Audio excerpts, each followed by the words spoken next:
Hello, everybody, and welcome to episode 8, I believe, of the Turnbuckle Talk. And in today's episode, we're going to be talking about the Andrade release and all the information on that we've gotten over the past few days of the release. It's been some crazy stuff. We have a lot of news coming out about the wellness policy and him being kicked out of escorted out of SmackDown.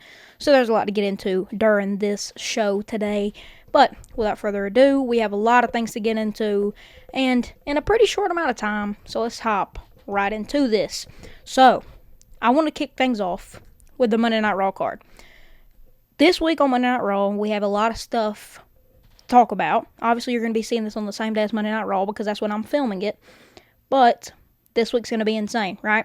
We have so many things that are going to happen, that should happen, and there's just so many things we need to get into. Starting off, John Cena makes one of his final WWE appearances. Yeah, we're literally coming up on, I believe, 3 more appearances. Holy cow. I feel like all the appearances just completely flew by. I do have to recheck how many dates he has left. I'm going to look it up now. How many dates does Cena have left? Let's see here. Make sure my little banner's straight. Holy cow. Wow.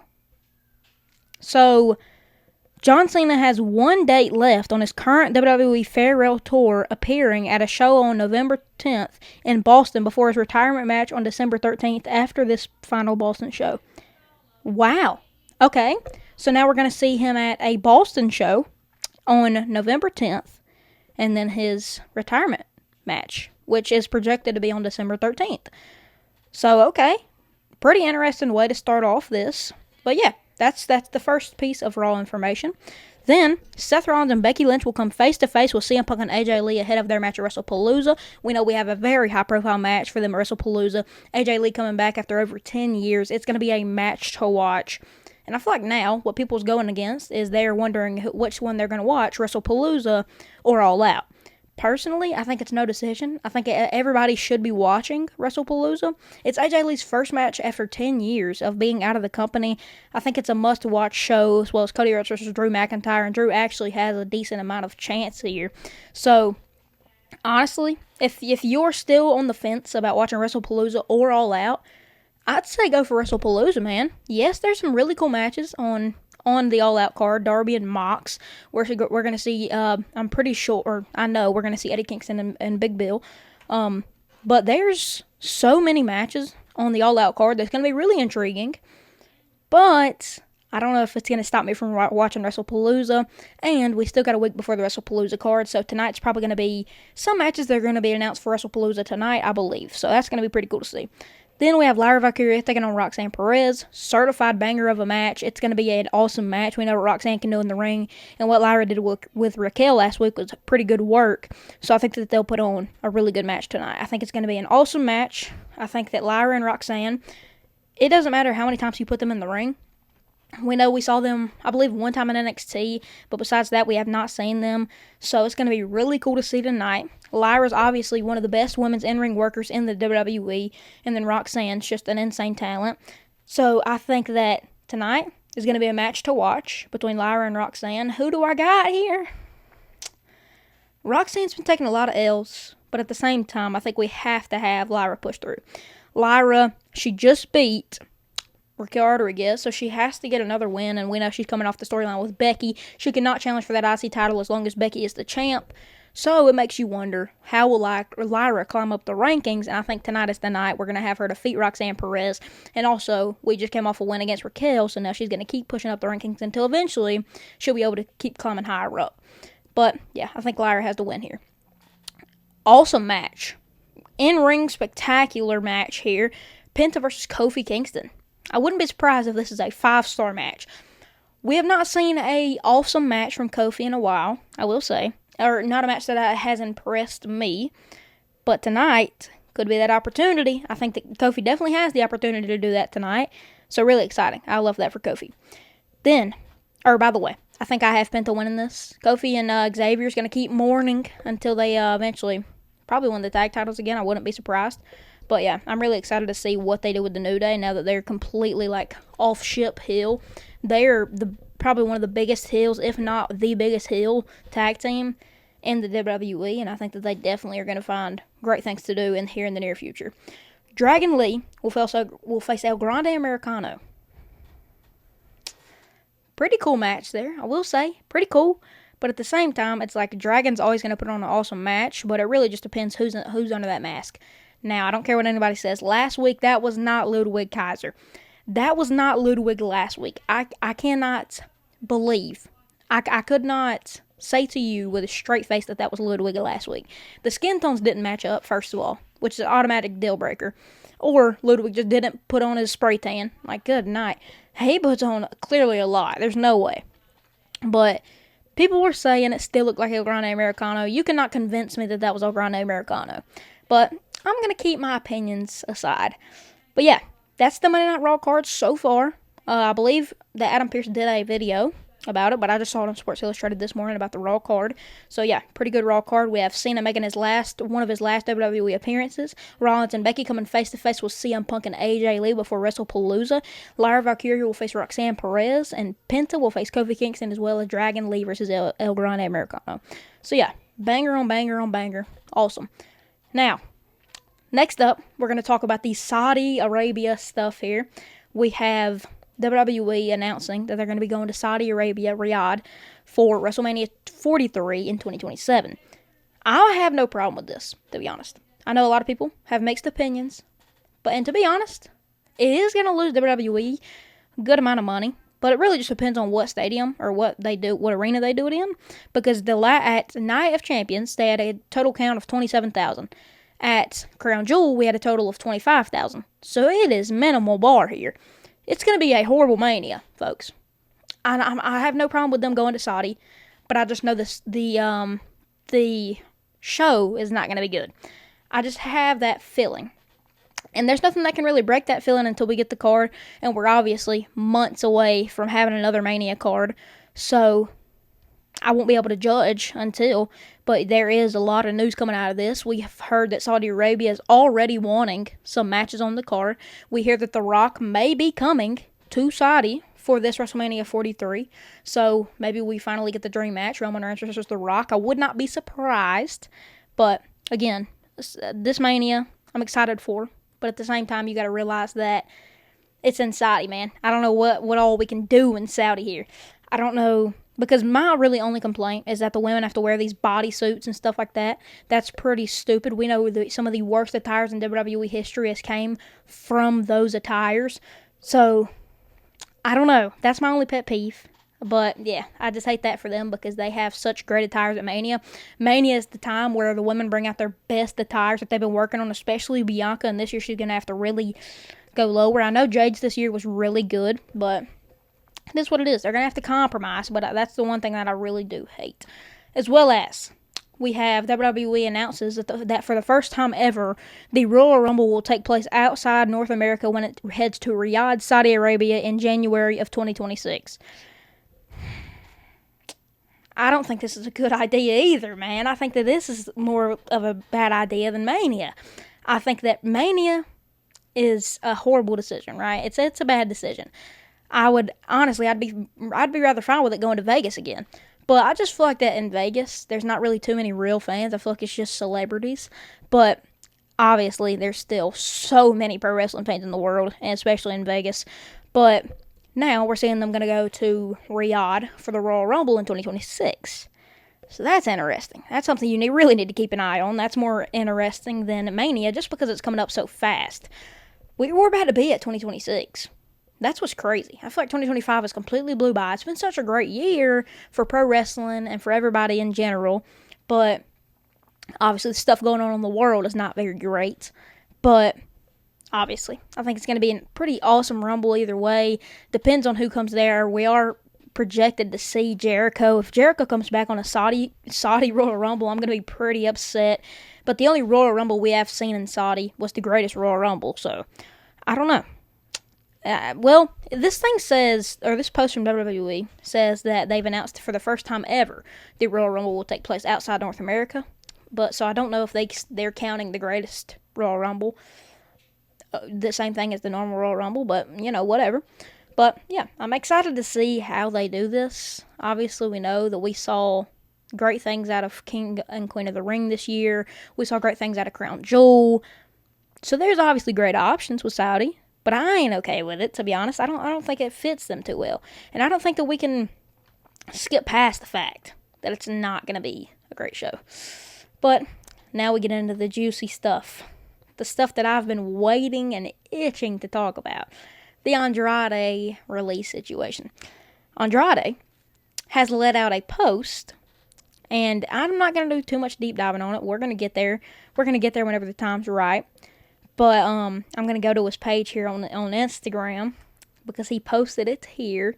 He probably posted it somewhere else too. But, I thought he was going to come with a more toxic approach because, if I'm being honest, this may be his last time in a wrestling ring that we see. So, is he done? Is he done with wrestling? I would not be surprised, right? I wouldn't be surprised because he's obviously burnt the bridges with AEW, with getting in that issue with Sammy Guevara. But also, he has completely burnt the bridge with WWE now, too. He can't be trusted. And people are thinking now that the wellness policy and all this is just one-time thing. It's not. And I'm going to tell y'all why here. Because we're going to go through all the news. First off, the disciplinary issue. That's an issue. That's a bad issue. I think that's more important than the violation, to be honest. Because, violation, the last time he got a violation, he got a 30-day suspension. So it wasn't that big of a deal, But now, they're really laying it heavy on him just because of all the stuff he did. So, first off, the disciplinary issue, that's pretty bad.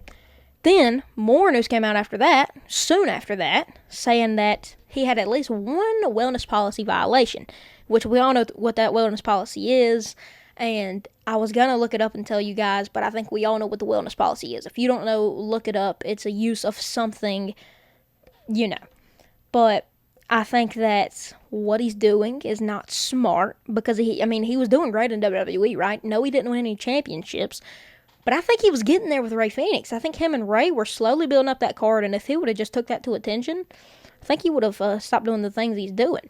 But people are thinking this is his first rodeo. It's not. I think he knew how to hide it because looky here. We obviously don't know how long he's been doing this. He could have been doing it they have tests, so never mind. But they haven't called him up to this point. So now they have. Then he ghosted them. So that's kind of crazy. But I'm going to read out this article. And it says, WWE announced in January of 2020 that he was suspended for his first violation of the policy, which resulted in a 30-day suspension. Not his first rodeo. He would then leave WWE the following year, jumping ship to AEW, the rivalry brand, right? Where he would perform until December of 2023. There, he also faced disciplinary action following a backstage incident with Sammy Guevara. I don't feel bad for him at this point. I don't. I heard the news and I was like, man, what is this for? He was doing great things with Rey, blah, blah, blah, blah. Yes, they were holding Rey up, but at the same time, it's like, it's great for Andrade. No, it's not. It's not. It's just not his first rodeo. He obviously knew what he was doing. And he's gotten released for it. It's just chronological order, He got caught doing what he's been doing. I'm sure he was doing it in AEW. I'm sure that was probably one of the reasons why he had to leave with this altercation with Sammy Guevara. But during this time with AEW, 2023, the same time Andrade got released, there were a lot of issues backstage at AEW. So it doesn't surprise me. But WWE opens the door back up to him, right? He opens the door right back up and says, hey, welcome back in. We're going to give you another chance, right? He comes back in, the former United States champion, by the way, before he jumped ships. I'm going to read 2 more articles. I'm pretty sure 3 or whatever. Multiple sources indicate to the takedown on Sports Illustrated that Andrade had at least one wellness policy violation during his most recent WWE run. It is not known how exactly he was in violation of the policy or whether or not he is in fact tested positive for a banned substance. WWE can suspend talent for failing to produce a test. So he could have just refused to do it, It is also not clear if it directly led to his release, but it was noted that he was suspended without pay as a result of it. So, that tells me, at first, he was suspended without pay. There it is. Cut it straight. And then it got to where he was ghosting them. And this says it here. Body Slam's Corey Hayes reported on Saturday night that WWE had tried to get in touch with Andrade for several weeks, but had been unsuccessful. So he was ghosting them. How do you ghost your own job, buddy? And by the way, he's probably 9 times out of 10 going to see this because he does follow me, or subscribe to me. But I think that this is just sad, brother. I'm sorry. You had a great run, don't get me wrong. But this is hard to hear. As a fan, it's hard to hear. Because I think you were a insanely incredible superstar to watch, but you do this stuff and it makes it hard to respect and appreciate what you did. But, I mean, it doesn't affect me either way. I don't have no hard feelings towards him for doing this. Which, I mean, what am I going to say? I'm not even in WWE. I'm not associated with WWE, so I have no say in this. But the Takedown Sports Illustrated cannot confirm this at this time, though the incident at SmackDown was said to have occurred in the middle of August. So, January, February, March, April, May, June, July, August, September. So, last month. Middle, though. Okay, so now we're talking 3 weeks ago, 4 weeks ago, where we know he got escorted out. Okay, Andrade, it's not looking good. Then the last report.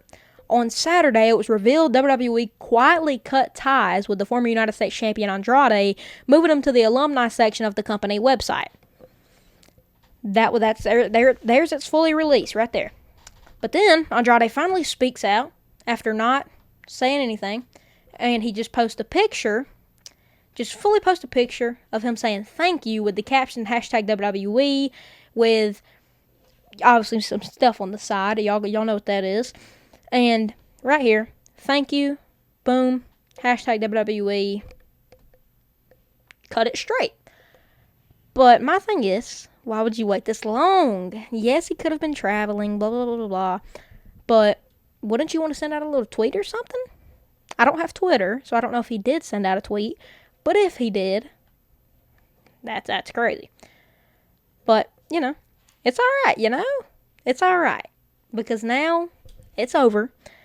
He's obviously not going back to WWE, and that thank you kind of indicates to me, I know it's a stretch, but what else are we going to do on this channel or on this show? I think that this is a saying that Andrade has done wrestling. Let's see how old he is, actually, because I don't know how old he is. How old is Andrade?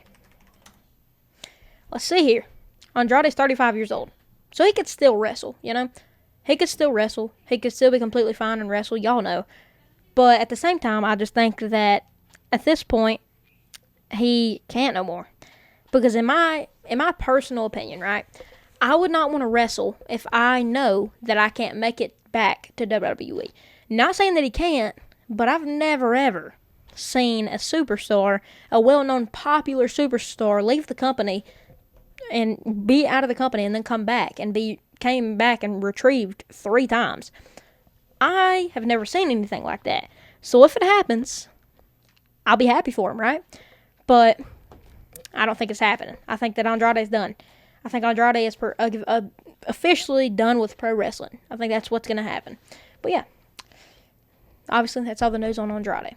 Now, we see Shawn Michaels say that Javon Evans is someone to keep an eye on and that he is the future. Shawn, you're making me mad, brother. You're making me mad, and I don't know how to deal with it here. So Shawn said to Nightcap, on the source of Nightcap, that he says, I think somebody you have to keep an eye on. He's 21 years old, and his name's Javon Evans. He's unbelievably dynamic, unbelievably talented, a gifted man. He's going to be somebody that's going to be big in WWE. Obviously, I think that before long, he'll probably be a flag bearer in NXT. So excited to see the trajectory on his career. Now, this makes me wonder. You say that he's the future. You say that he's next up. You say that he's all this. But he's been in this for a year now. He debuted in 2024, I believe. Maybe, yeah, I believe the start of 2024. He's 21 now. So, now you wonder, will we give him the win? That's what I was wondering before Heatwave with this whole stuff with Obafemi. But now, Oba is ruling literally everything involving NXT. He's doing everything you want out of a great champion. And now it looks like Javon is not going to reach this title at all. Oba just destroyed him at Heatwave, and now you're telling me that there's going to be some sort of bigger force besides the fan power of Javon Evans coming up and defeating Obafemi? I don't think so. I don't think that we can do that. Sean, if this deal gets slid across my table and says, hey, let's sign off on Javon Evans versus Oba again, I'm sorry, but I'm declining it. The match is going to be a banger every time, right? Javon and Oba is going to be a banger every time. But now, it's just, why would I sign off on that? Just because he already got destroyed once, that story doesn't make sense there, Sean, you know? The story doesn't make sense there. So why would we say these things about Javon, right? Why would you, out of the blue, by the way. I watched back the Nightcap stuff. I saw everything he said. It was out of the blue. They weren't even talking about Javon. He said out of the blue, somebody you need to keep an eye on is Javon Evans. Let's do something with him. I'm not going to sit here and say that I don't want Javon to be a champion because he's my favorite in NXT. But at the same time, it's like, you can't say all these things and then next month he's still going to be away from a championship and getting defeated by Josh Briggs. Then, one of the last few things we're going to be talking about here is Shinsuke Nakamura's name finally being resurfaced after 4 months of complete silence. So, Shinsuke, the last time we saw Shinsuke, he lost to Cody Rhodes at the King and Queen of the Ring tournament. That's the last time we saw him. But then, we saw him at the last losing to Cody Rhodes. But now it's so random, right? Because we haven't seen him since June 13th. Now we're in September, at the end of September pretty much, and now we're seeing him reemerge. And people were saying that behind Sami Zayn, it was Uncle Howdy. I don't know if we're delusional or not, but let's read between the lines. And it was obviously Shinsuke. Shinsuke was behind Sami on both of his backstage segments, so it makes you wonder now, will we get another run from Shinsuke? Shinsuke fumbled the bag hard against LA Knight while he was champ. It was one of the most boring reigns of the United States title ever. Yes, the matches were pretty decent, but at the same time, I don't even care about the matches whenever it's a horrible reign. Shinsuke is obviously a pretty good in-ring performer, but whenever you can't tell a story, whenever you can't talk on the mic, it's just not something I'm interested in. So, as an in-ring aspect, I'm super excited to see what Shinsuke can do against Sami. But once again, if that deal gets rolled across my table and says, do we want Sami versus Shinsuke? I'm saying no. Just like that. So yeah, I don't think that I'm taking that deal. But yeah, I'm not taking any of the shine off Sami this early. I don't think it's necessary. I don't think it should happen, and it's not going to happen if it's up to me. We see a new performance center potentially being built. Triple H would end up saying, once again on Nightcap, I believe. Yep, on Nightcap. He says, we're in the process of building a new one, which he's talking about a performance center. Now it's in Orlando, and it'll be even bigger and better. This makes me kind of mad. I can't lie, man. I can't lie. I think that I get wanting to make the experience better and everything like that, making a bigger one, but it's in the same place that the other one is. So I don't think it's a great thing. And like the only way that I'll be fully on board with it is if we give NXT that arena and give them more crowd space and let LFG have the other one. That I'd be all aboard on, because I think everybody agrees with me that NXT has been well overdue for a bigger crowd space, because there's so many followers of NXT now, and it's insane. So they need more crowd space, and I think that's what we're going for with this new performance center, hopefully. But it's just down the block, you know. It's in the same city. So yeah, I really hope that they put NXT over this bigger and better one.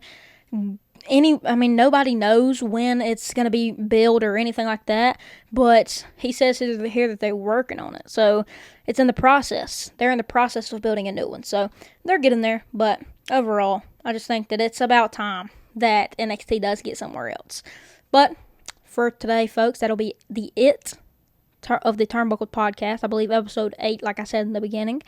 But I know this episode was pretty short for a Turnbuckle Podcast, or like a Turnbuckle Talk show. But yeah, this was a very decent episode. I did mess up a few times. So that's on me. But whenever you're rambling for 35 minutes straight, that's what you're going to get sometimes.